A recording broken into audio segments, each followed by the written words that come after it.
Recording now, so I think we can begin.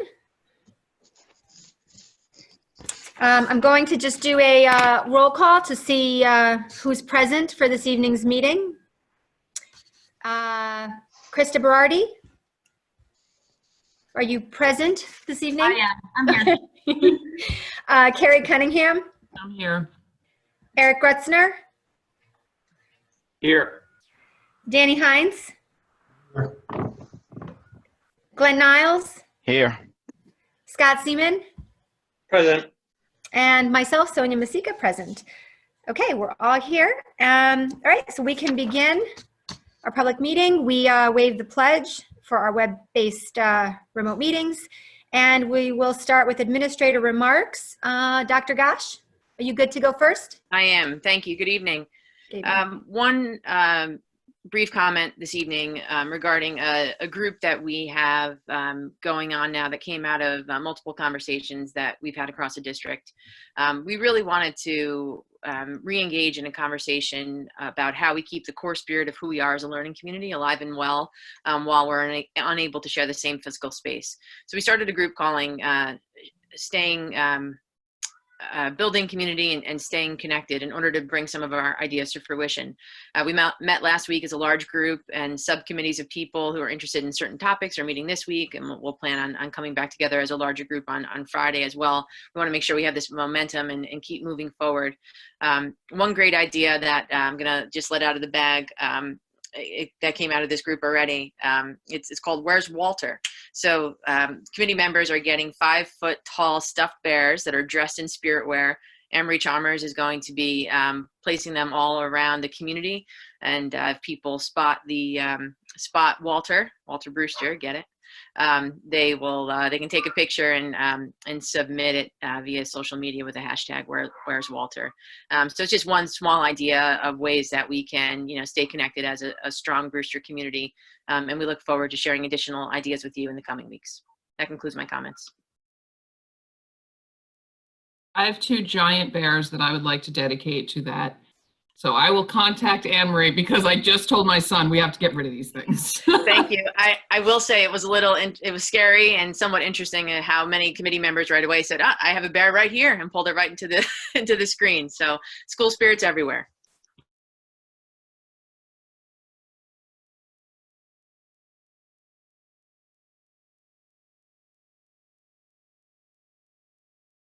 Sorry, Sonia. there I am. Dr. Harrington, would you like to go next? Sure. I'll forego my comments, administrative remarks for the requested information that was asked in regards to the clubs prior to the action item for the MOA. Okay, all right, perfect, thank you. And Mr. Carlson? Good evening, and I'll also defer my comments for the budget presentation. Okay, great, thank you. And Dr. Banlow? Okay, so I have the most comments. So members of the board, just a few updates. I want to make sure I keep you in the loop. Principals will be sending out, if they haven't done so already, correspondence to let students and staff know when they can come in to pick up their personal belongings. We're doing this very, very carefully. Personal appointment to make sure that we protect our staff and our students with social distancing. The entire coordination of the planning went past Dr. Casaro, and I want to thank Dr. Gosh also for lending a hand with that. It was a lot of work for coordinating it. So parents will be seeing that information coming out. We also have numerous end of the year activities and transitions, some big deals for JFK kids going to CV Star to Wells, and Wells to the high school. So we have a lot of different end of the year activities and celebrations that principals are already communicating to the communities. I'm sure you've probably heard or seen that. And then our biggest thing, the class of 2020. Tonight, Dr. Gosh is we have an action item tonight. Dr. Gosh is going to give some details. As she said, we do have a lot of surprises for the kids. The graduation committee, which also was talking about different end of the year celebration, was made up of parents, students, administrators, staff members. We tried to get a good cross-section of the community because the graduation could not be what I wanted or any one of us want, unfortunately. It has to be a group consensus and a group decision. So we have to trust the process. I know it's hard. but we do, and it's a very, very emotional time for the kids, for families, for all of us. It's a really big deal, and we are aware of that in their lives. So we are going to collectively work super hard to make this the most wonderful experience that we can for our kids. It's not ideal. None of us asked for this, but we want to make this the most wonderful and loving experience that we can ever put together for a graduation. It's certainly going to be memorable for them. So I'm going to let Dr. Gosh kind of unveil some of the thinking. But you know, I just wanted to just reiterate. A lot of times I have to say thank you to the board, thank you to the community for being so patient, because it's a process. It has been painstaking at times to get answers to some of the many questions, as many of you know, regarding many things that have happened with COVID-19. But particularly with graduation, everything had to be run and approved by the governor. Friday he approved the drive-in movie theater concept, which was good. Everything had to be run past the Department of Health, Dr. Casaro, the committee, of course, because we wanted to make sure that the committee we wanted to know exactly what the committee wanted. But we had so many questions that needed to be answered. And the decision, we're still waiting for some answers to some questions for things. So tonight we're going to be putting in front of you a few different ideas. We're hoping that if the board approves what we're putting forward tonight, that we can get the full green light to do a big surprise on Friday. But I'll let Dr. Gosh mention that a little bit further. So those are all my comments for this evening. Thank you. Okay, thank you. So for myself, we just had a meeting last week, so I don't have much, just some emails that came in that I will cover later on in the meeting. And I don't think, because it's a shorter meeting, I don't think we invited our student representative for this meeting. I don't see him, so I'm thinking, I mean, he might be out in the crowd, but I don't think so because we didn't have him on the agenda. Yeah, okay. So we can move on then to our presentations, recognition, and discussion. And the 2020-21 budget update, Mr. Carlson, I believe that's you. Yes, and I will attempt to share my screen, and if I get cut off again, I'll make sure that I check in often. So if you could just confirm that my screen is being shared. Yep, we can. Yes. Yes. Okay, and I believe Dr. Banlow would like to lead out. Yes, thank you, Mr. Carlson. So first I want to thank Mr. Carlson as we begin to present our budget for 2020-2021. I want to thank Mr. Carlson and his entire team, the Budget and Finance Committee. I would be remiss if I didn't thank them for their dedication and hard work through this process, coming back to the table numerous times, particularly through the pandemic, as Mr. Carlson pushed everybody and did a great job of making sure that we trimmed down the budget in order to present this to you for this evening. So tonight, some of our budget highlights you're going to see is staffing. And we have an investment in 3 new teacher positions to lower class size at JFK, which is really, really critical for our students. Also, the Momentum Science has been a very, very important initiative in the district long before I got here. Expanding Project Lead the Way, which is the best hands-on program for STEAM across the country. Use of fund balance and reserves. I know Mr. Carlson will go through this again this evening, but we will be utilizing with the board's approval, fund balance and reserves in order to present this budget for adoption this evening. We have lowered and limited the tax growth to 1.48%. And also, I need to remind the board and also everyone, all of us, including myself, that this is a work in, we must remain flexible. I know everybody's watching the news. We do not know if the federal government is going to help the states. We are waiting for that. We're also waiting for numbers to come out from the governor. So we need to continue to keep our eye on the ball. We're keeping our eye on the budget. We have to remain flexible and be prepared to adapt to a variety of different scenarios, as Mr. Carlson has so eloquently pointed out to us throughout this process. Okay. And just to reiterate, this year, you know, there are certain words that are going to be banned in a few months. Unprecedented is definitely one of those words that will be banned, but there's no other way to describe, you know, this process and attempting to adopt a budget, you know, when we're uncertain whether or not, you know, this budget will actually become the budget that we live with in the next year. So again, just reiterating what Dr. Banlow said about being able to adapt to a variety of scenarios. One of the reasons why we delayed the adoption of the budget until this evening is because we were awaiting the state to provide us with updated aid estimates, which, you know, they've indicated over the past few weeks, you know, in news clippings and press conferences, but nothing has materialized into reality at this point. So again, another reason why we waited until this day to adopt the budget, because we were awaiting numbers from New York.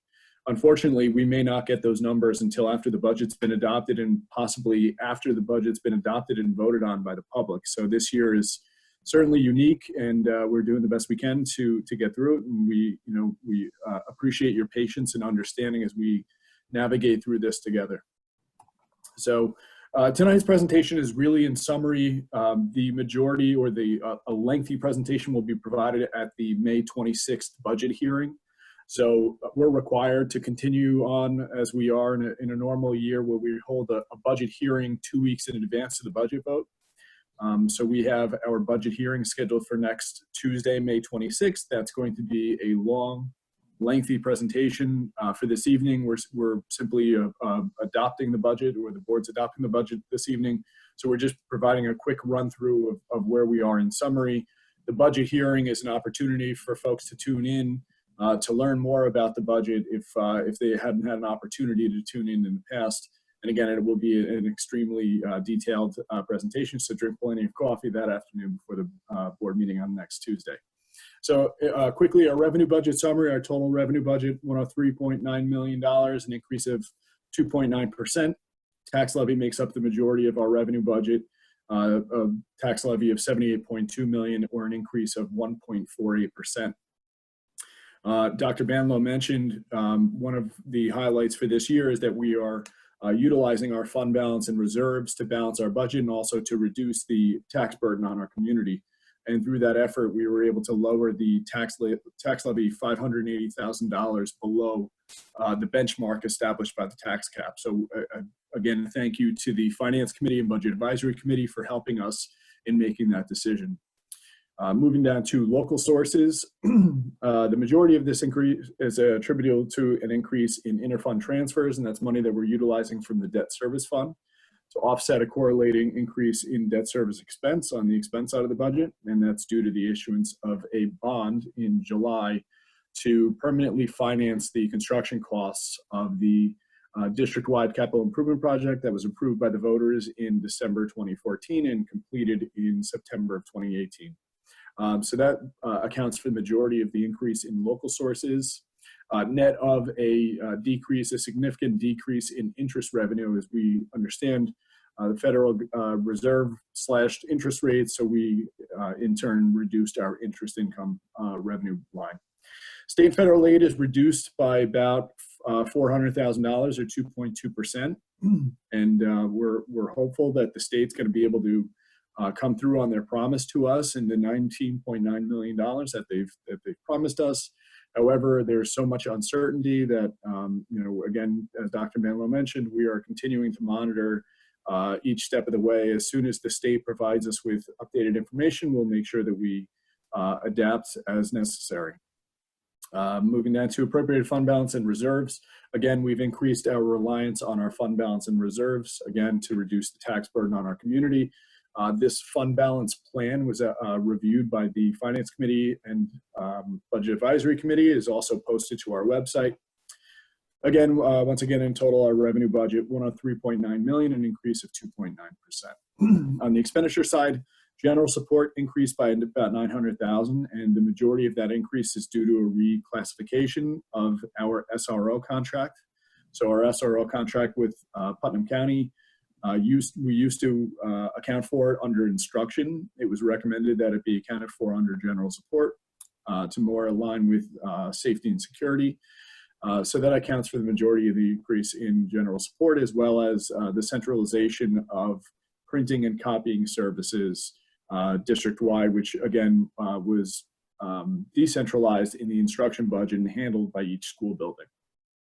Instruction increase of about $300,000. Again, it would have been larger if not for the reclassification of the SRO contract.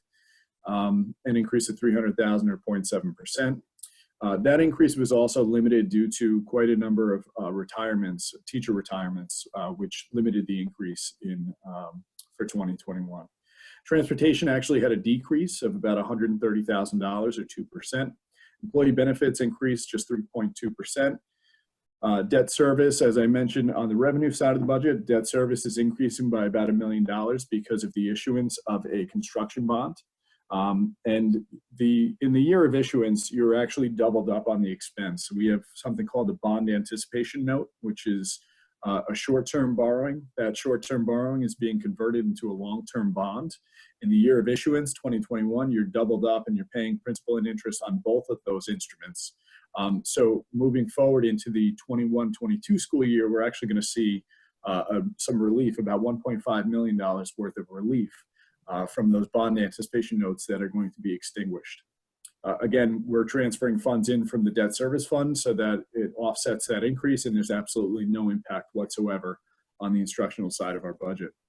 Transfers to special aid fund remain about the same, as well as transfer to capital fund. We are proposing a district-wide lock replacement project, which will help us better perform lockdown drills and also, align all of our keying structures so there's a hierarchy for better alignment throughout each school building and among all 4 school buildings.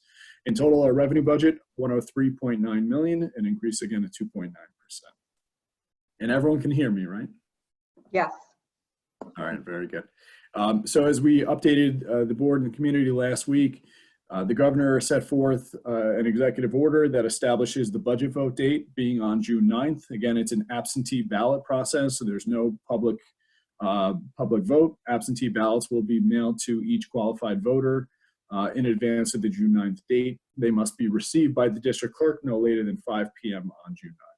You'll see 2 propositions on the ballot. The first proposition is the general fund budget, an increase of 2.91%. The tax levy associated with it, $78.2 million, an increase of 1.48%. And our budget is on our website. Budget statement has been posted to the website this afternoon. Also, proposition number 2, for bus purchases, we're several years into our fleet replacement plan, which has been extremely successful, so much to the point where we were able to, through attrition, not replace a mechanic position. And we've also been able to, over the past couple of years, reduce our bus parts budget. So again, those are definitely due to the success of the fleet replacement program. Next year, we are proposing the purchase of 9 vehicles at $730,000.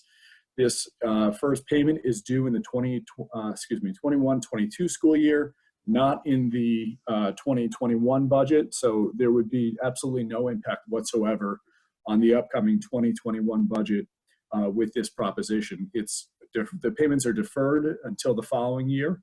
And the incremental payment to the average Southeast and Patterson homeowner is just $3 and $2 respectively. And the reason why the impact is so minimal is because the bus purchases from 5 years ago in 15-16 will become extinguished, and that debt will then be replaced by this new debt, again, limiting the increase, the incremental increase on each homeowner.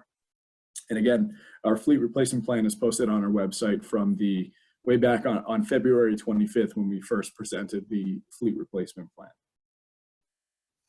So we've been asked this a few times, what happens if the budget fails? So again, in the governor's executive order, there is no provision for a budget revote, which would have typically taken place on Tuesday, June 16th. So we only have one chance to pass the budget. So it's very important that we inform the community of our budget, why it's important for students, and that there is only one opportunity to pass it. If it fails, we're required to adopt a contingency budget. And a contingency budget requires the district to adopt the same tax levy as the prior year. So in 1920, our tax levy was about 77.1 million. This upcoming year, we're proposing a $78.3 million tax levy, which would require reductions of $1.2 million in order to meet the prior year's tax levy. And that can be achieved through additional application of fund balance or through expenditure reductions. So we're presenting what would be our contingency budget in 2021 if the budget were to go down. And once again, I'm just going to ask, can everybody hear me? Yes. Yeah. Yes. Yes. Okay. All right. Thank you. I'm shell-shocked after after last week. So our contingency budget, again, we certainly don't take any of these decisions lightly. We always strive to impact children as little as possible. We want to make sure that we can do everything we could possibly do, to prevent, reductions from hitting in the classroom. So the first thing that we would recommend is accelerate the use of the reserve for tax reduction. These are the Garden Street sale proceeds that we put in a required reserve. So education law stipulates the way that a school district handles the sale of property. It requires that we put it in a reserve for tax reduction and draw down on it over a period of time not to exceed 10 years. We initially proposed the use of the reserve over a 10-year period. Subsequently, we revised that to a 5-year period. If we were forced into a contingency budget, we would then recommend it to a 3-year period. And the impact of that in the right column is that each year you can't continue to appropriate the same amount as in the prior year. Eventually, you're going to run out of money. So you utilize a declining balance method so that each year you're incrementally drawing down on less than you had in the prior year, so that when the reserve is completely exhausted, you don't fall off a fiscal cliff. However, when you shrink the timeline of using that reserve, inevitably it creates a larger fiscal cliff at the very end. So each year we would have to reduce, or we would have to rely less on that reserve fund by $220,000 in order for us to begin to prepare our budget. So that would certainly present a challenge in future years. However, given the prospect of a contingency budget, we felt it important that we first utilize that reserve that's already been established. The second row, we would recommend the elimination of the BCLC program. It's a very popular program for our community members. However, in a contingency budget, we were recommending that we eliminate that. It's a requirement that we eliminate equipment and renovations. So the budget that we have in the operations and maintenance department, we would eliminate that. And certain types of renovation projects, of course, improve the learning environment, and some have to do with safety, and unfortunately we have to eliminate those. The security lock replacement project, $100,000, I mentioned that in the expenditure budget summary. We would defer that project from probably until the following year. Building and departmental supplies, $156,000. As Dr. Banlow mentioned, one of the main selling points of our budget is the investment that we have in STEAM programs, and specifically Project Lead the Way, and the learning opportunities associated with them. And unfortunately, in a contingency budget, we would have to eliminate those programs. The SPO, Special Patrol Officer at Brewster High School, we would recommend eliminating. This would obviously eliminate after-school supervision for students participating in clubs and athletics at the high school. Want to make it absolutely clear, this is not, we are not proposing any elimination of the school resource officer program. We have 4 SROs, 1 in each school building, 1 in each school building. And again, we wouldn't recommend reductions to the SRO program. This is the SPO, Special Patrol Officer, who is stationed at the high school in addition to the SRO, and the general responsibility is the after-school programs. We'd recommend 1 FTE of a maintenance worker. This is a position that we were just able to add in the current 1920 budget. And the impact of this decision, it would slow the responsiveness to repairs and field maintenance. As you may recall, this individual allowed us to create a mid shift, which would allow us to, do the types of field work that can't generally be done during the school day because of the disruption to instruction. And unfortunately, if we were to go to contingency budget, this impact would slow the responsiveness to repairs and field maintenance. 2 bus monitors and also 2 bus drivers. So with the bus monitors, it would result in less supervision for monitoring students and the ability to promote positive behavior. 2 bus drivers, obviously longer bus runs because we would be dispersing the students among fewer drivers, which would create overcrowding. It seems almost ironic to even recommend this, given the pandemic and the obviously desire for social distancing. This certainly flies in the face of that. And it would also limit available drivers to cover field trips and athletic events after school. Certain extracurricular clubs and certain extracurricular clubs we would prioritize based on student interest in September at both the high school and the middle school.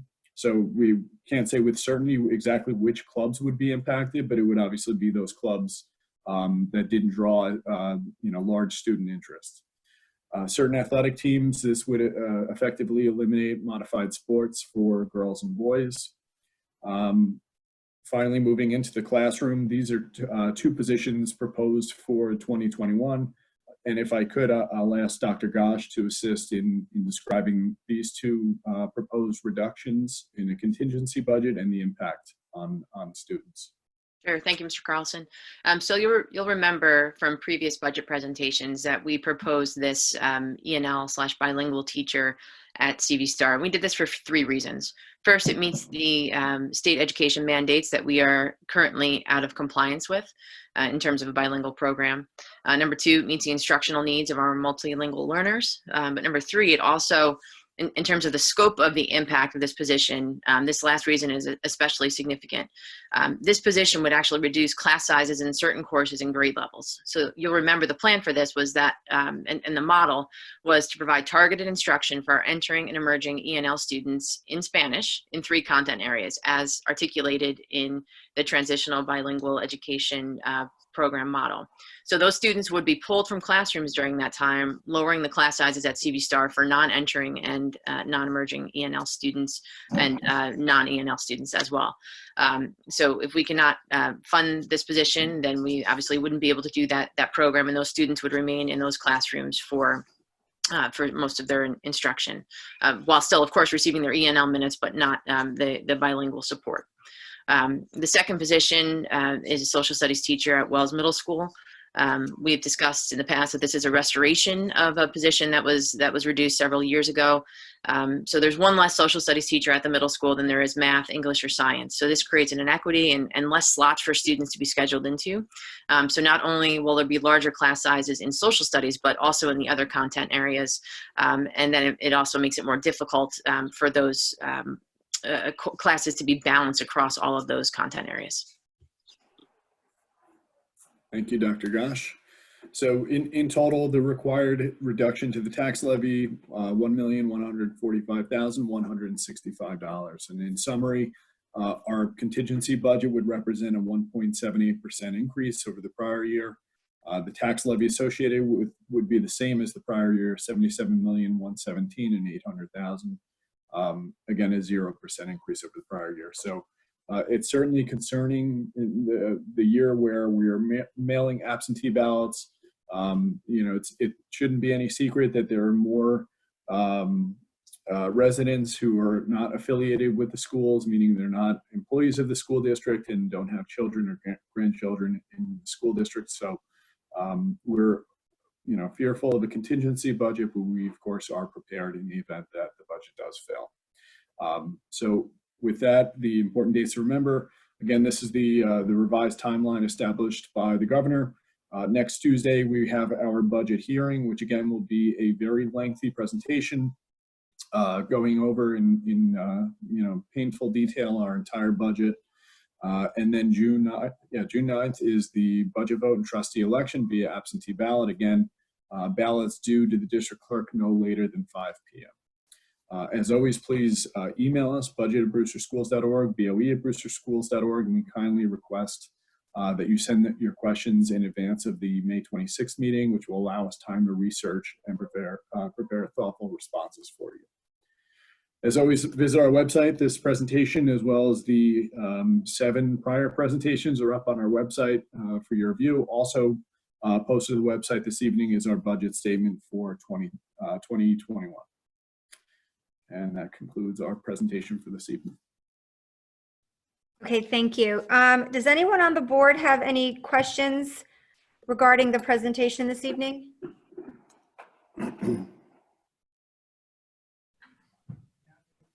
Yes, Sonia, I actually have a question or two, if I could. Is that Eric? Yes, Okay. sorry. Victor, I looked over the material.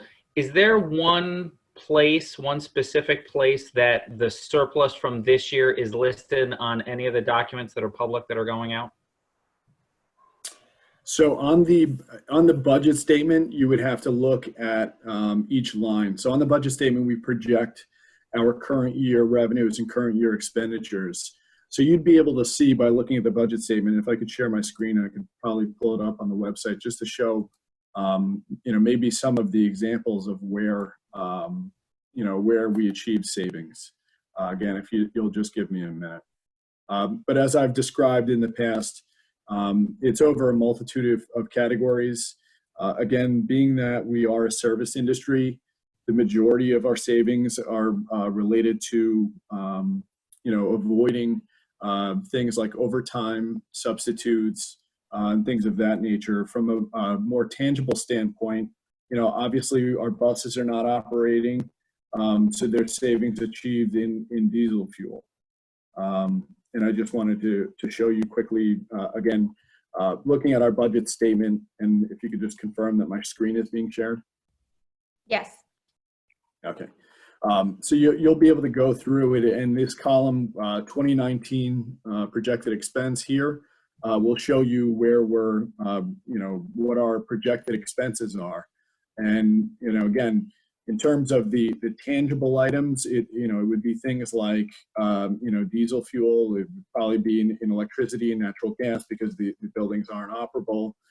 Certainly, bus repairs and parts, things of that nature. But really, it really comes down to salaries. Again, salaries and benefits dominates our budget. It's about 80% of our budget, between 75 and 80%. So really, the majority of our savings are attributable to things like, decrease in substitute costs. So for example, we had a budget of $480,000 for substitute teachers. Without, needing substitutes, we're saving almost $200,000 compared to our budget right there alone. So, again, those are really the key areas, overtime, substitutes, things of that nature. Does that answer your question, Eric? Yeah, no, I was looking, I was hopeful that somewhere in there was the ability to let the community know how much of that, and I know it's still a fluid situation and the year's not over yet, so I'm not looking for, to the penny or anything, but just some kind of idea of sort of what it is that we're, how much it is that we're actually taking from this year and being able to use next year. Can you talk for just a couple seconds, and I know you mentioned it briefly, but sort of more specifically a little bit about what the Budget Advisory Committee and the Finance Committee, how they have worked through this process and the guidance and the way they've shared their expertise and opinion throughout this process, especially since everything kind of went sideways? Sure, and I certainly need to acknowledge that it did go sideways, and in fact, we did have a Budget Advisory Committee meeting scheduled in the middle of March, as soon as this thing broke. So unfortunately, we did have to cancel that meeting, but we did reconvene with the Budget Advisory Committee, and if I could, I'll share my screen again. We did reconvene with the Budget Advisory Committee and also the Finance Committee to review a proposal that we developed in light of our anticipated surplus for this year. And the surplus is generated in two parts. One is, of course, the sale of Garden Street, which we're required to put aside in a reserve. in addition to the cost avoidances associated with the extended closure. So we were recognizing that we, in all likelihood, are going to incur a surplus this year, again, for those two reasons, and wanting to make sure that we return that surplus to the taxpayers in order to lower the tax levy. Again, at the time, our tax cap provided for a benchmark of about 2.5%. And through this plan, we were able to reduce the tax levy from about 2.5% down to 1.5%. So we held a joint Finance and Budget Advisory Committee meeting on April 14th. We reviewed our proposal for the fund balance plan, just giving a quick overview of what fund balance is and what it means. And then also to walk them through, the thought process behind developing a fund balance plan. And, of course, we developed all these, fund charts, which of course I love, depicting what it would look like over time and making sure that we do it responsibly. So Eric, if we were to, utilize that entire $3 million and apply that, in its entirety, we would be creating a fiscal cliff for ourselves, which I showed, through these, through these graphs, and it would really be depicted if everyone's seeing my screen by this chart here. So eventually, if we just started, throwing our fund balance at the problem and, trying to balance our budget that way, we'd eventually go broke and, and fall off the fiscal cliff and run into a significant deficit. So we reviewed that with the Finance Committee and the Budget Advisory Committee. Generally agreed with our recommendation to apply an incremental amount of our fund balance for each of the next several years. In 2021, we would be applying $3 million of fund balance. Again, that helps us lower the tax levy, for our residents.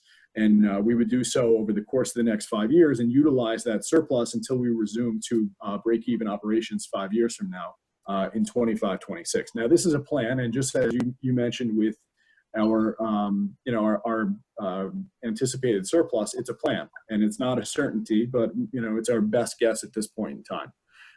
So that's really how they've assisted us.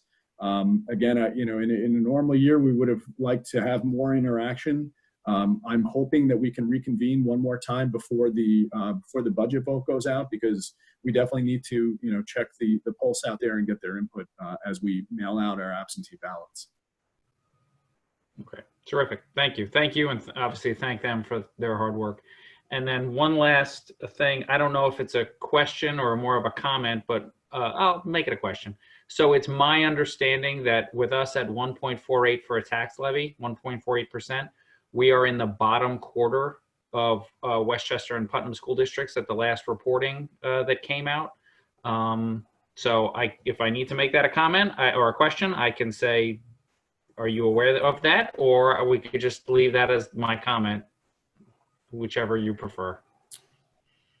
Yeah, I am aware of that. The Westchester Putnam School Board Association puts out a survey each week for districts to participate and share any updates they have with their budget. And yes, you are correct in that assertion that we are among the first quartile.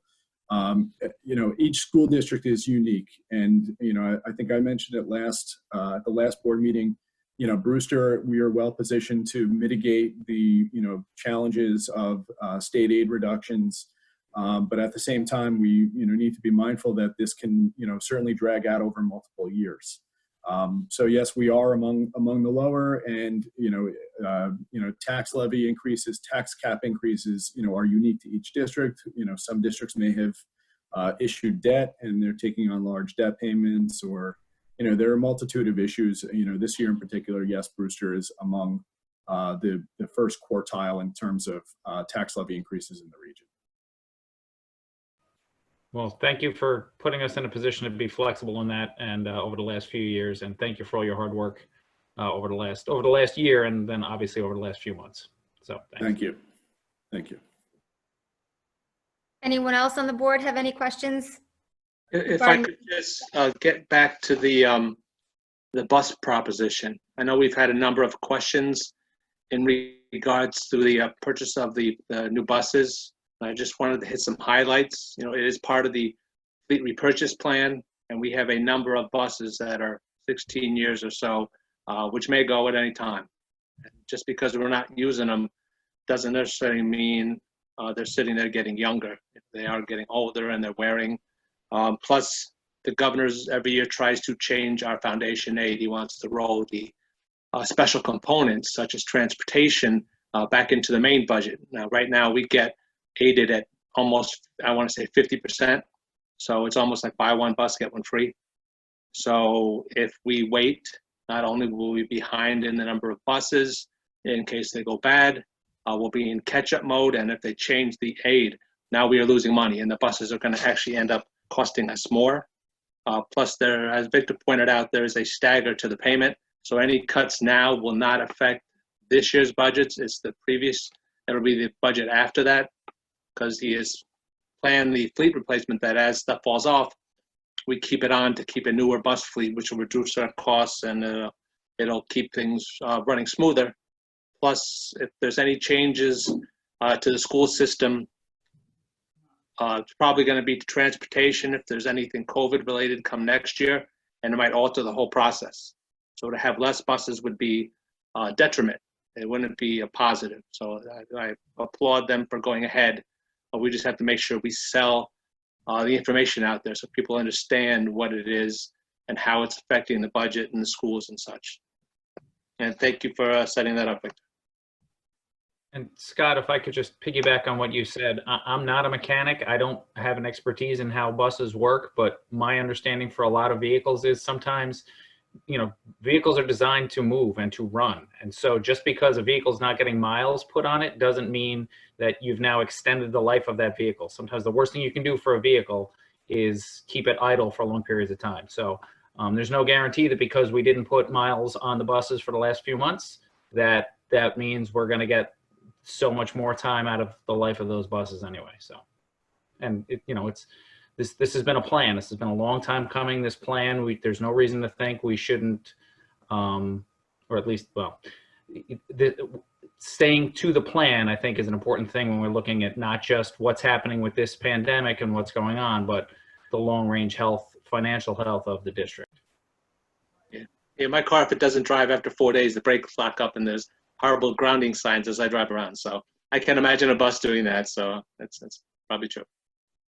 And I'm definitely not a I agree with Eric and Scott. I think that, you know, if the bus is sat for 12 months, it's a different story. But to change a program that has benefited the district so much because of 2.5 months of not using them, it's not a great idea. So I think we got to keep moving forward and go from there. Victor, I just wanted to ask, I know you talked about like the implications of what a contingency budget would look like for next year. But I imagine there are continuing ramifications of having a contingency budget in place in years that follow. Are you able to sort of explain the sort of catch up that we would have to do in the years that would follow a contingency budget? You're absolutely right. It's not a 1 year, 1 year predicament. It's a multi-year issue that lags, and it takes a district, many years to recover from undergoing a contingency budget, because within that contingency budget, your revenues, which in our case, tax levy is our main source of revenue. We're kind of shifted to a lower level in terms of our, projection each year in keeping up with our costs, which, our costs are, typically growing faster than our, our available revenues. So our costs are typically growing faster. And if our tax levy is limited in 1 year, it basically levels out the growth while our expenditures are continuing on that same pattern. So it would obviously require reductions probably in multiple years. Last year, when we were discussing, about a month ago at this time, we were discussing whether or not the district should continue and levy the tax cap amount, which was 4.06% last year.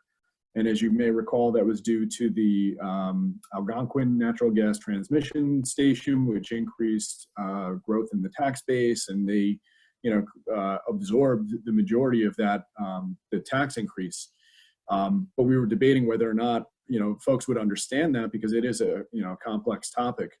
And we prepared with our budget advisory committee, we did prepare schedules of what it would look like over time and the compounding effect of not utilizing, that increase afforded by the tax cap. Over time, each year you're behind the 8 ball. So, the growth over time is then compounded, and really, the revenue, foregone, for lack of a better word, is compounded each year. So it certainly has a lasting impact over, for the entirety of the district's existence, really.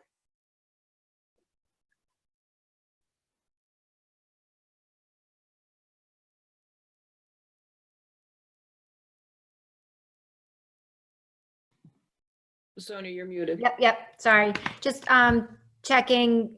Does anyone else have any questions on the presentation? No? Okay. So we can move on now to the public remarks. So we did get a few emails in this past week regarding a couple items on the action items, and I'll just go over them. We covered, I think, a lot of it. The one other thing I'd add about buses, because that was one of the emails that came in, and the concern about the second proposition, and I think you all covered it very well. And the other point to make, I think, is if it fails, we still have to, we have to put certain buses out of commission if they're not allowed to be on the road. And then we do still have to transport kids, which would then put us in a situation to lease a bus or do whatever else. And that comes with a whole bunch of other issues, and it's more costly. So while this is an expense, it is a more cost-effective way to approach it. So just wanted to add that because that was one of the other pieces of information on that topic. But let's see what else. Also coming in about budget was just questions about contracts and aspects of the budget. And there were, just some concerns on how is that all approached. And just because some others may have that question as well. And because, other school districts might talk about things in different ways, but in Brewster, we have an obligation to, everyone does have an obligation to adhere to the law. And we would never want to jeopardize any negotiating of any contracts with any of our units. And so we would never want to say something in a public forum like this that could jeopardize that negotiation, or perhaps be interpreted as a negotiation of some kind, or anything like that. So, when we are in a position to do that, we always share. And, because everything is in negotiation, no one can be forced into a situation or an agreement. But I do want to assure the public that we have an open line of communication with all our employees regarding the financial impact of this pandemic and our financial situation that we are in. And we will collectively continue to monitor the situation and continue, an open dialogue regarding our collective approach to limit any further impact the pandemic may have on taxpayers and students. So I just want everyone to know that we are all mindful of that, and keeping communication going, and negotiations will continue as they do. So let's see, a few other things came in. There were ideas that continued to come in about graduation. I know that you guys will cover that later, coming up shortly. And just some issues and concerns. So again, we can address that when we get to that part of the action items. Let me just double check if there's anything else.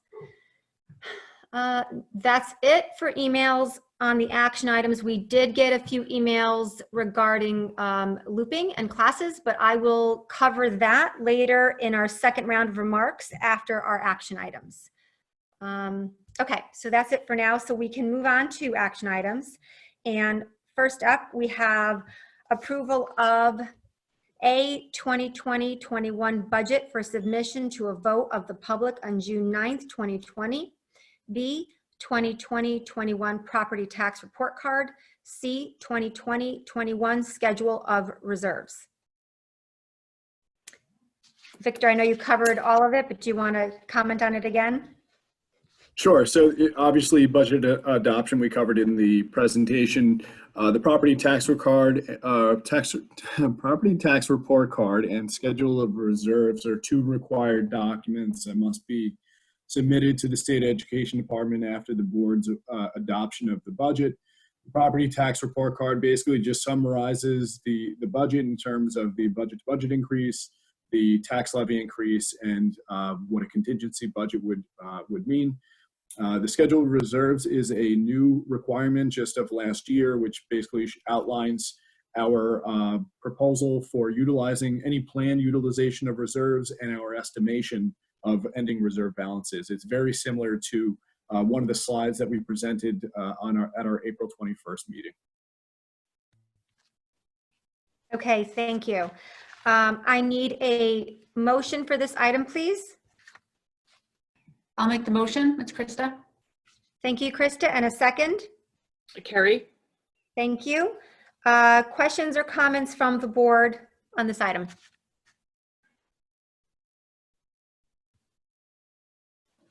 Okay. Hearing none, we can go to a vote. Krista Berardi, how do you vote? Yes. Carrie Cunningham? Yes. Eric Grutzner? Yes. Danny Hines?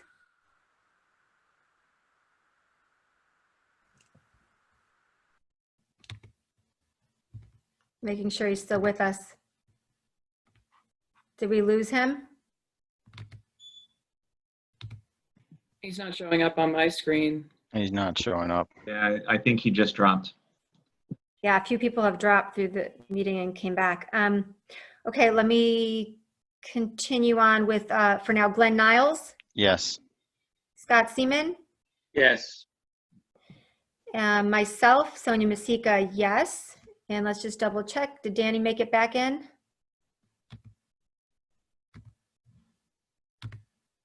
Not seeing him.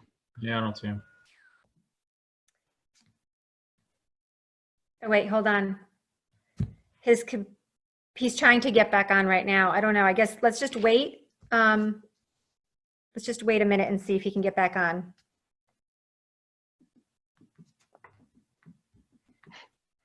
Sorry, everyone. Thank you for your patience. Technology is what it is.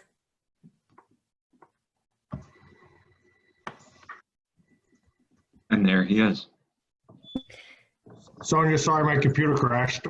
It's okay. No, it's happening. Everyone's freezing. It's fine. So we are on action item number 1, which is the approval of the budget, the property tax card, and schedule of reserves. And we've gone through the roll call votes, and we're just waiting to hear how do you vote. I vote yes. Okay, thank you. With no objections, the motion passes 7-0. Okay, thank you, everyone. Action item number 2, approval of MOA with BTA for co-curricular clubs. This was tabled from the 5/12/2020 meeting. We were looking for a little more information, and I think we have that tonight. I'm not sure who wants to respond from administration. Yeah, sorry, I was muted there, Sonia. Okay. It's okay. Yes, thank you. So I did have an opportunity to speak with advisors from both clubs following our last board meeting. And with respect to Model UN, since the school's closure, several officer meetings have been held and interviews have been conducted over 3 days to determine new officers for the club. 16 students were interviewed by a panel of outgoing seniors, staff, faculty, and administrators that included our 2 high school principals. Following the election of 9 new officers, their first meeting was held last week. Additionally, the club had been planning for, or has been planning, excuse me, for a digital Zoom conference between now and July. Additionally, students are continuing to build and maintain a website for BrewMonk, which is the Brewster Model United Nations conference that's held annually. And as I'm sure you're aware, that annual conference has grown significantly from, I believe, 50 students to 200 this past year. So they're continuing to plan irrespective of the current circumstances in terms of school being closed. With respect to Fairfax, it continues to meet online. Both advisors have met several times with students and staff writers who are presently working on articles. It was shared that information is being gathered to collect information for the annual senior map from guidance and the 12th grade class. Additionally, they are putting together an issue that's plans to be physically handed out in some capacity to seniors in the community. And the issue will also be distributed electronically via the e-backpack. They're also working with students on Twitter and Facebook to raise awareness of these articles with social media highlighting various pieces. So again, this MOA does reflect the contractual components of clubs that are noted in a rubric within the BTA contract. The procedure for requesting such changes are initiated at the building level before being presented to the district office for amendment to the contract. And of course, with all memorandums of agreement, it has been reviewed by our district council and is presented again this evening for your consideration. Okay, thank you. I need a motion for this item, please. Eric makes the motion. Thank you, Eric. And a second? He seconds it. Danny, thank you. Okay, so questions or comments on this item from the board? So since I was the one who tabled it last time, I guess I should go first. So I will start off by saying that I am, at this point, planning on voting yes for this. Like I said, I'm not a fan of mid-year increases for clubs, but my major thing right now is that I'm confident that the administration is aware of the fiscal concerns and everything that's going on at this time, and if they deem it to be an appropriate use and it's important enough that they brought it forward, I'll be honest, that's a big thing for me. Normally I would love to have these conversations at organizational meetings when we're setting the terms for all this stuff. But like I said, if it's important enough that we're still talking about this and this is deemed to be reasonable by the administration, then I can support it. Thank you. I jump on board with Eric here for a second. I think Eric and I both understand collective bargaining. Nobody's a big fan of negotiating mid-year.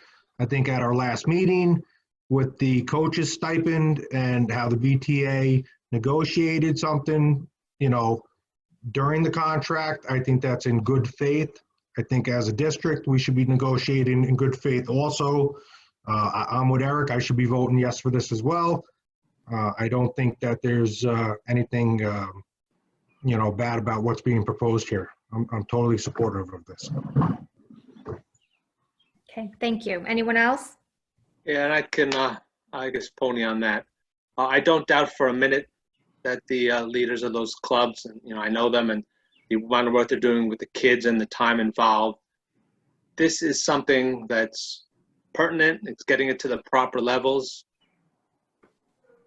But I've had, just thought about it a little more, and I'm not a big also mid-year negotiator, and I really wish I could support this, but I just feel with everything going on, we really should wait till the normal time. I feel bad. I know it's money and it's desperately needed, and due to these teachers, but we just have to watch as more things start to fall. Yeah, we might have dropped the ball. Maybe this is something we should have done at the beginning of the year, so it wasn't an issue, and then we rolled into COVID. So I don't know where it falls, but I don't really know where to go with this right now. Okay, anyone else? Okay, hearing none, we'll go to a vote. Krista Berardi, how do you vote? I'm going to vote yes. Thank you. Carrie Cunningham? Yes. Thank you. Eric Gretzner? Yes. Danny Hines? Yes. Glenn Niles? Yes. Scott Seaman? No. And myself, Sonia Masika, yes. So we have one objection with 6 yeses, the motion passes 6-1. Okay, thank you so much, everyone. We now move on to action item number 3, approval of authorizations and agreement for drive-in graduation. Ms. Masika, I'll take this one and then pass it off to Dr. Banlow, if that's okay. Okay, thank you. So our original plan of holding our commencement ceremony at Western Connecticut State University is officially not possible, having just heard that events are canceled through July, which, is fine. We anticipated it. And as a result, Mrs. Lauren Cole, one of our high school assistant principals, has been leading a committee of parents, student, teachers, staff, and administrators to explore those options, which is how we arrived at the idea that we would like to share with you tonight. We are asking for your authorization this evening to move forward with the graduation committee's top choice, which is a Brewster High School drive-in theater. Here are the general details of what we're thinking. The ceremony would take place on Thursday, June 18th at 8:30 p.m. Each graduating senior and their family would drive to and park on the grounds of Brewster High School. A virtual ceremony would be cast to the giant screens while students and families stay in their cars. While we're somewhat reluctant to share all the details of the virtual ceremony, as we want some surprises for our seniors, please know that each graduating senior will be uniquely recognized through this ceremony.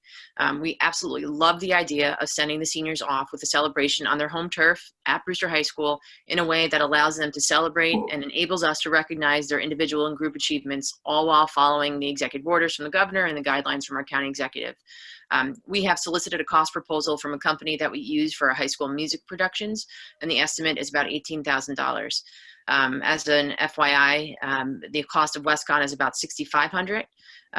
However, as a graduation committee and as an administration, we feel that the increase in funds to honor the 2020 graduating class is the least we can do for our graduates and our community, because really a high school graduation is a celebration, not just of the specific students, and we know they absolutely deserve it, but it's also a celebration of the community and all that has, everyone that has contributed to these students over the years as well.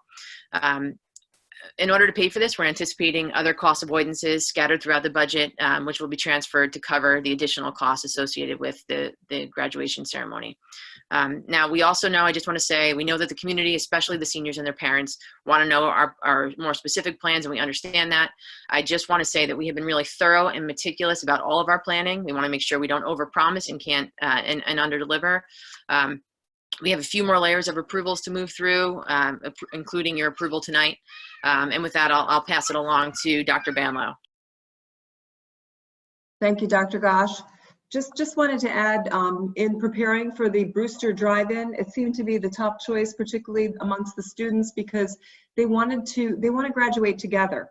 I know the committee looked at several different options of, putting the kids out on the field. Because of social distancing, we couldn't fit everybody. We'd have to split up the graduation. So I just want the board and also the public to know that there were several different venues that were explored. We looked at going to a drive-in in Poughkeepsie. That's too far away. It would be nice to have it at home. So there are some other surprises surrounding this that will make it a beautiful night for the kids. We also, because of all the COVID-19 concerns, we have several restrooms that are in the area. The cars need to be parked 6 feet apart. There's a lot of details that went into this in working with our school physician and the Department of Health.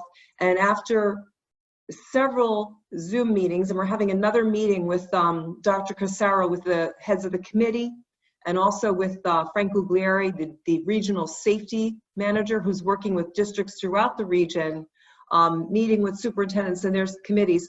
And they both felt that this was the safest, the most solid. And I have to say, Dr. Casaro is a Brewster alumni.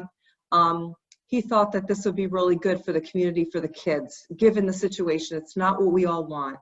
But I just want you to know how much thought went into this. And that's really all I wanted to add. Thank you, Dr. Gosh. Okay. Thank you. I need a motion for this item, please. This is Glenn. I'll make the motion. Thank you. And I need a second. Scott for the second. Okay, thank you. So questions or comments from the board, please? Dr. Gosh, it's Danny calling. Go ahead, Danny. So you mentioned something about July. I'm sorry, you kind of spoke a little fast. Maybe I was listening a little slow. did you say we were not allowed to do anything until the end of July? No, sorry. I was saying WestCon had canceled events through at least the end of Oh. July. Okay, I'm sorry. Okay. No, I apologize for speaking fast. I'm just excited No, about I the was idea. listening slow. You're not speaking fast. I just wanted to say that the contract that's attached, which I realize is not signed yet, obviously, it references a quote sheet, which is, I think, where that $18,000 is coming from, but I don't see it uploaded, and I don't know that it matters, but I just wanted to point that out in case it does matter. And then just separately, I just wanted to thank, you know, people on the graduation committee for putting this together. I thought I saw that number in there. I can't, I'd have to go click in. I So can't. maybe I'm missing it. I didn't see it either. And There's I no- just- there's I no just- price in the Resolution, I don't contract. think it's in the contract.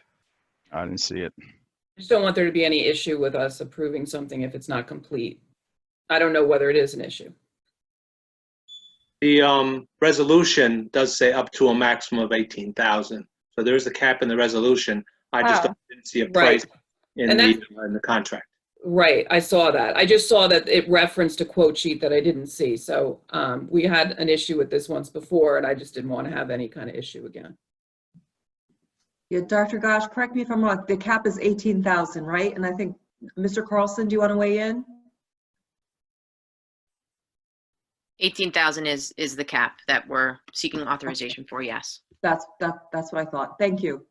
Yeah, I think as long as it's shown like in the resolution as the cap, and then because the contract, the exact number we don't have because they have to still work out the details. So I think as long as we have the cap listed and the contract with who it will be, we're giving authorization for them to, you know, negotiate up to that amount, hopefully less.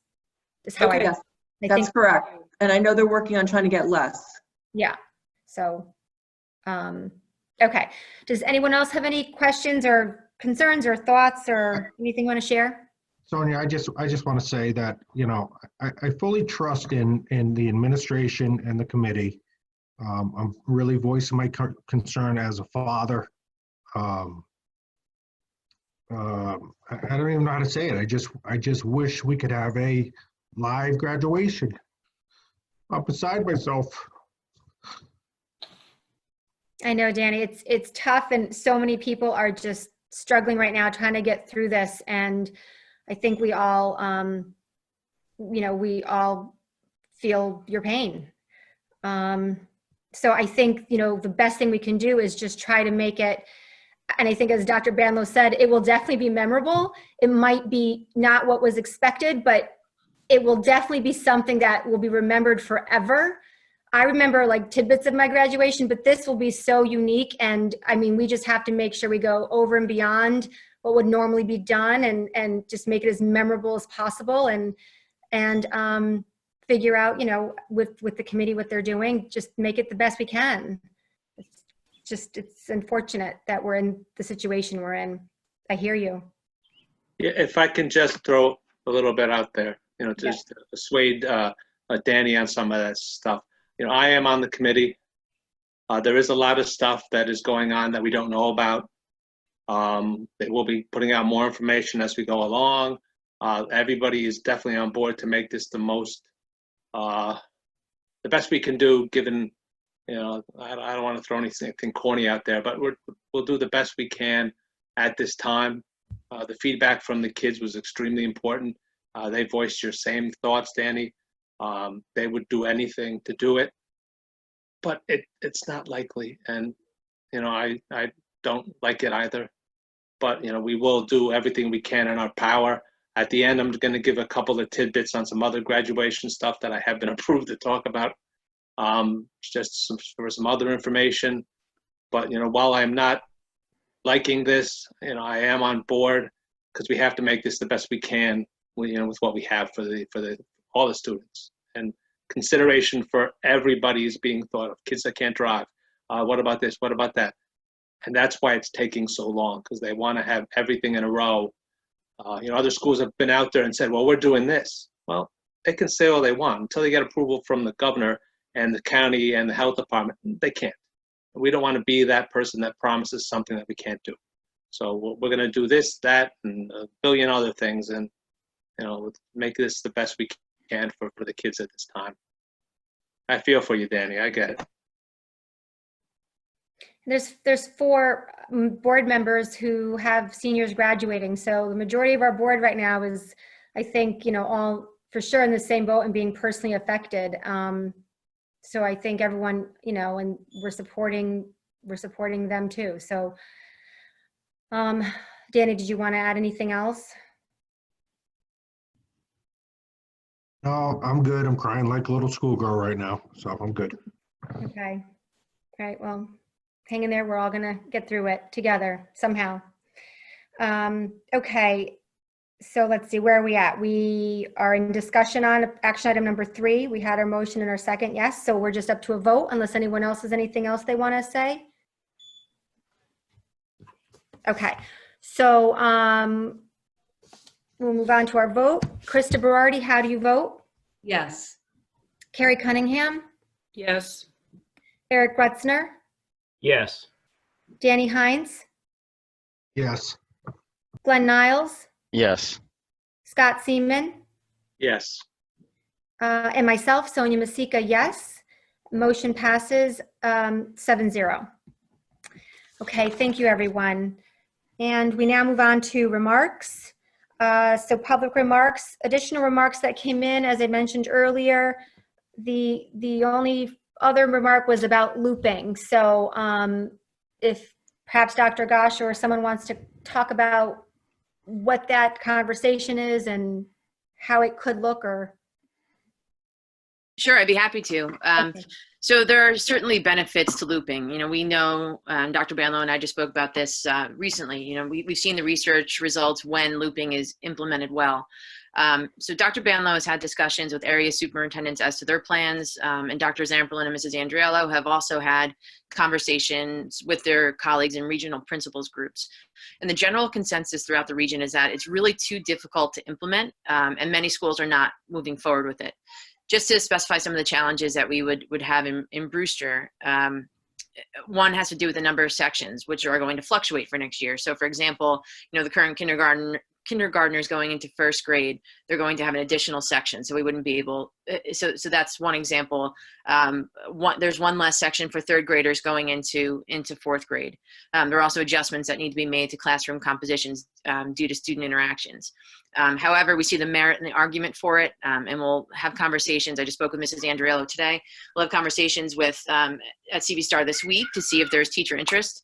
And I'll also just say, because some of the merits of looping itself is the connection that students would have with their teachers, and that relationship would already be built, and teachers would know their students as learners. So please just know, in the continuity of instruction planning, going into next year, we're trying to take those tenets and apply them as best that we can, whether it's curricular adjustments or conversations about how we can bridge connections and relationships across years. The social emotional well-being of students is at the forefront of our decision making. So we will most definitely have that at both the looping conversations with teachers this week, as well as into our continuity of instruction planning for next year. Okay, thank you, Michelle. So kind of just the gist of it, because I'm also going to reply to some of the emails that came in. Basically that, I can share what the concerns are that you mentioned, but that conversations are ongoing, and that, all the benefits that could come out of looping will be taken into account to come up with the best plan for going forward, kind of the gist. Yeah. Okay. Yes. Okay. Thank More you. concise. Yes. Sonia, Yep. can I ask a completely unfair question of Dr. Gosh?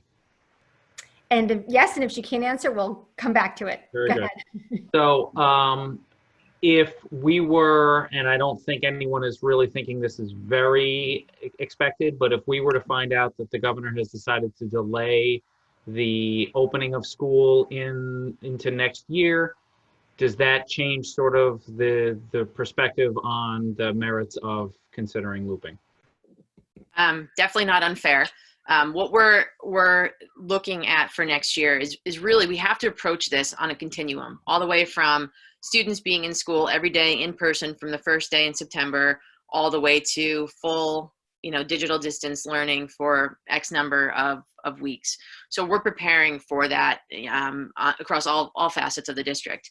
And Mrs. Andriel and I just said today, if we know, September, October is going to be continued digital distance learning, maybe we look at that option, because it makes sense. That relationship is there. Teachers know where students left off. There would definitely have to be logistical implications, but not as many because of the fit. We wouldn't be in the same physical space.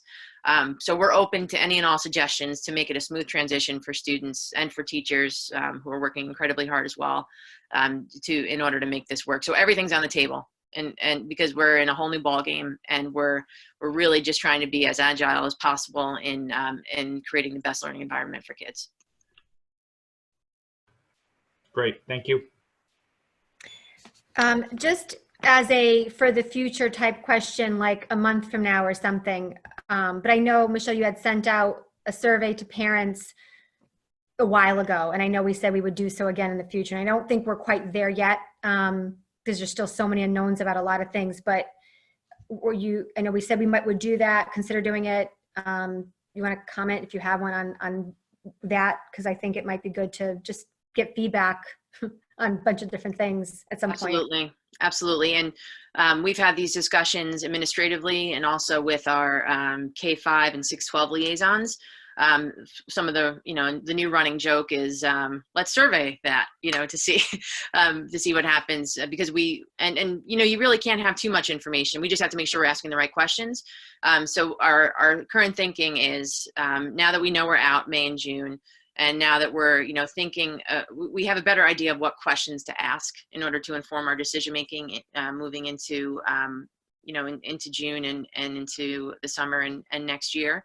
So that is definitely on our list. And the feedback that we've gotten, we're really appreciative of. And I just want to thank again the community for partnering with us and being patient. And I mean, it's just been, every conversation has just been, appreciative of all the work that the teachers are doing. And even when it's, we disagree on certain things, it's still coming from a really good place.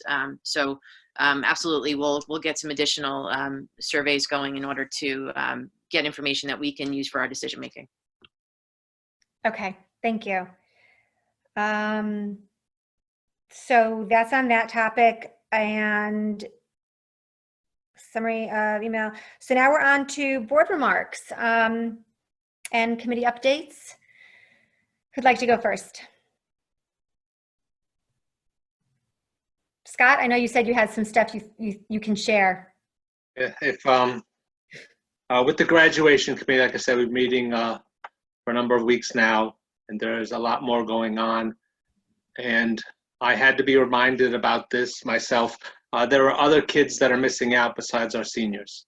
So the graduation committee will be also putting out things for our third graders, our kindergartners, our eighth graders, all the other groups, because everyone's missing out on something. I'm going to be biased. I say the seniors missing out most, but everyone's missing out. So we're in the process of distributing a graduation committee letter. So I got to plug in before I die. I hate technology. Okay. We're sending out a graduation committee letter asking the town and basically everybody to, like we said, celebrate the seniors with green and white. Decorate your house, your car. People are approaching businesses, fields, put up a poster, put up a thing. So we have the information going out, and we're going to be distributing the letter and cards at PDFs that people can print or put out. It feels sometimes people might think the graduation committee is these magical people that they don't know that sit up on a mountain because nobody knows who they are. But on the letter, it'll be myself and Sarah Barnes. We're going to run some point on some of this stuff to let people know if you have ideas, please send them in. We'll run them through the Board of Ed or through the high school, and they'll get to the committee. And they will be sending out more information on what's going on. You'll notice things have been popping up around. Some people have put up posters, things in windows, banners. I would like to personally thank Eric Larka over at Southeast. He personally went out and got green bulbs and put them up right there on 22 at Town Hall. So when you drive by at night, the signs are lit up in green. And we're working on more of that to really promote it. And it's for everybody, because, you know, while our kids are missing out, this is a community effort. And it's the community that needs something to celebrate. So we can all pony off our seniors at this time. You know, the PTSA has been working to help the Brewster Education Foundation fulfill the needs for the scholarships. And the last note I saw from Mr. Kavanaugh, I think they're at either 80 or 90% of the need. So it's looking very good at this time. You know, it's another thing, seeing Brewster come together. You know, sit in your house, you hear the sirens, you see the people drive by. You know, I'll throw my son on the bus. We had a drive-by of his friends this weekend for his birthday. That's not how I imagined, but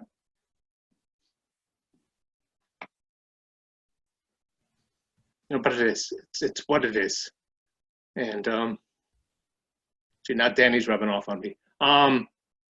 But we will more information to follow. So you won't be hearing, you know, Northeast says this and Somer says this. You're going to be seeing Brewster says this and Brewster is doing this. So you know, we'll be getting information out, and the big component here is the budget. You know, we have a number of people out there that personally take on these topics. You know, I call them the budget warriors. They answer, for lack of a better phrase, either cold or smart-ass remarks about things, and just to get facts out. You can have an opinion, and nobody likes it. We're all in tough financial strimes, but this is something that will set the schools back, the towns back, and it will wash. We have to go with what the population says, because it is their right. You know, everybody will vote differently based upon their status, but we need to make sure the right information is out.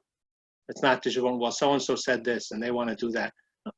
The information's here. You know, Victor probably sleeps this stuff and has nightmares about the budget, but the information is out there. Please feel free to continue the good questions, and you know, Sonia will get to them. We'll send information out. If people need information, we will let you know what it is and why we're doing things and how we can do things better.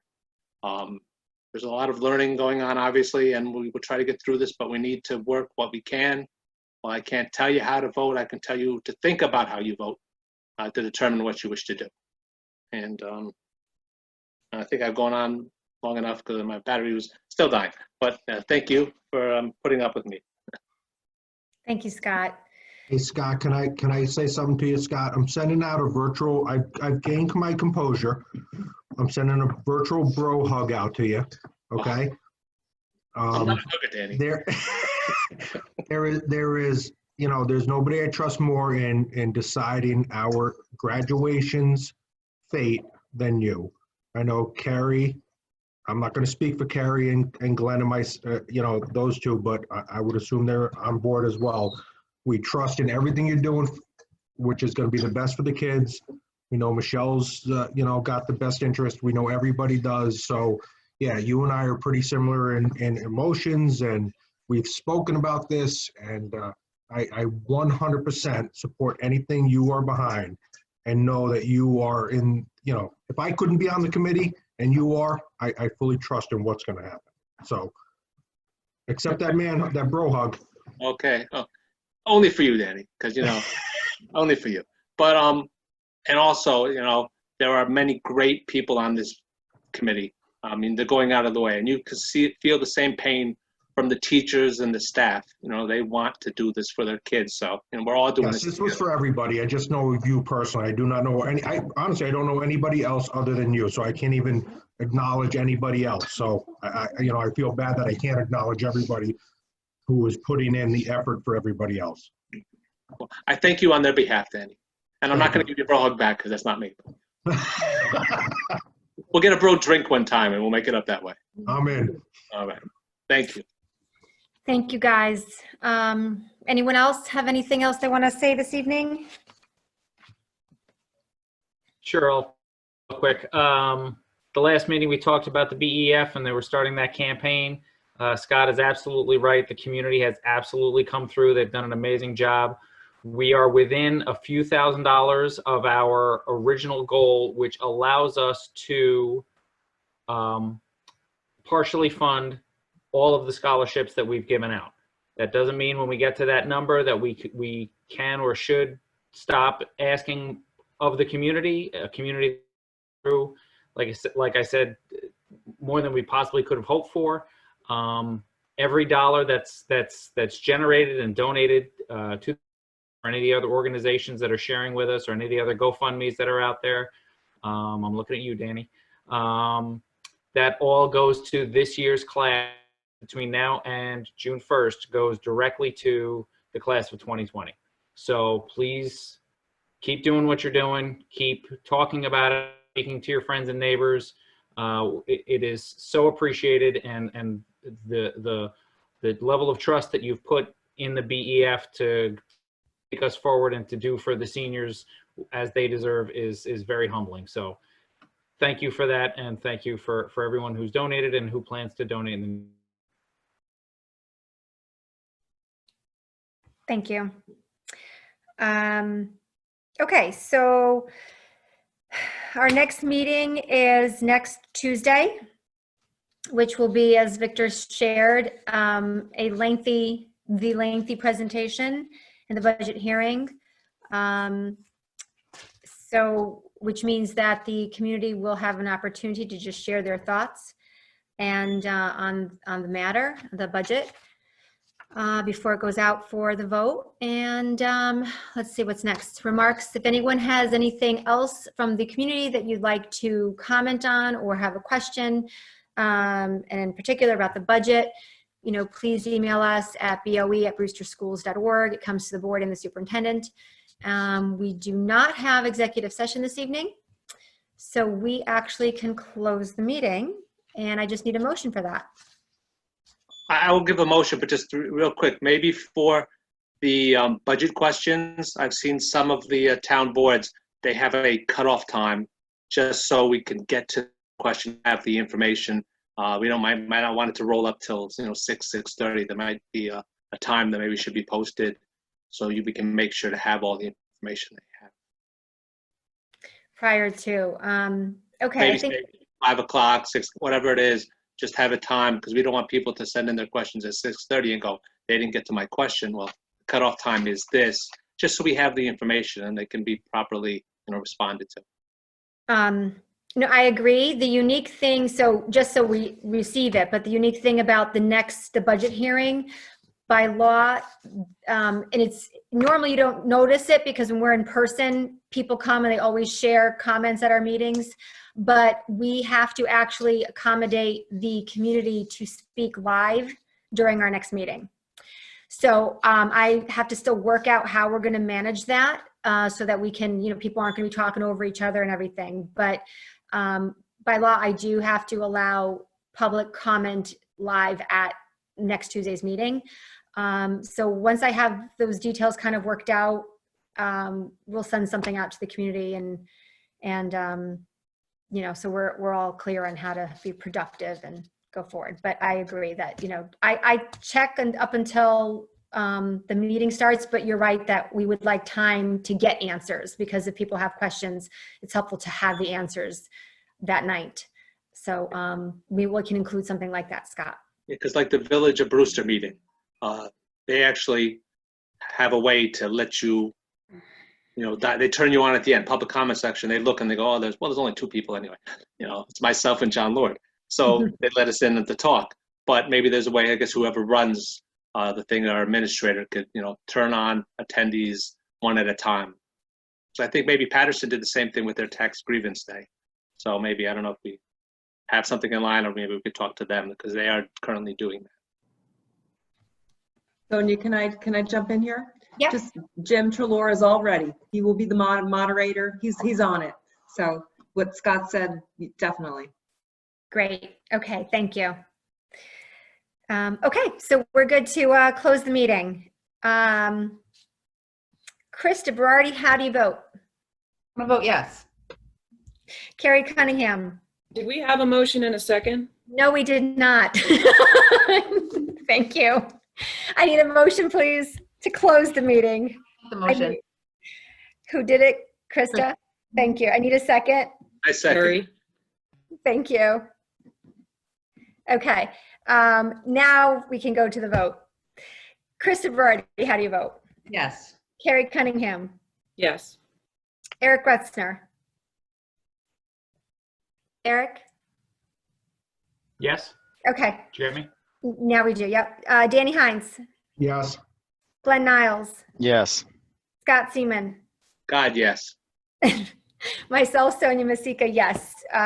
Meeting is adjourned, 7-0, motion passes. Thank you all so much. We're done. Thank you. Thank you.